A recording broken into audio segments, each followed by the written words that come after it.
હાલો મિત્રો, કેમ છો? બધા મજામાં છો? તો બધા મિત્રોને જય સાઉન્ડમાં. શું કરો છો? શું કરું એમ? હા. આ તલમાં જો ને આ ઘાટા આવી ગયા. હા. તો અને ઘાટા હવે બેહવા મળ્યા એટલે પાણીની તાણ અપાય નહીં, તો હું તલમાં પાણી વાળું છું. કેમ કે પાણી તો વાળવું જ પડે. હા. તો ઘાટા સારા થાય એમાં એમ.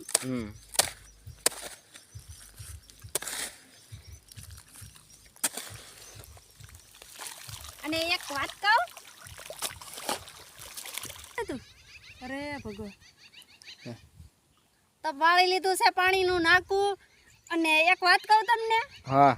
અમુક માણસ તો એમ વિચાર કરતા હશે કે છોટા માણસ છોટી સોસ, પણ એ મોટા માણસ મોટી સોસ. પણ એક વખત આ ખેતી કરીને જોવો, છોટા માણસના હાથની ખેતીની બધું પકવેલું ખાવું પડે. મારી વાત સાચી છે કે ખોટી મિત્રો? તો જરૂર કહેજો. તો બધા મિત્રોને જય સાઉન્ડમાં.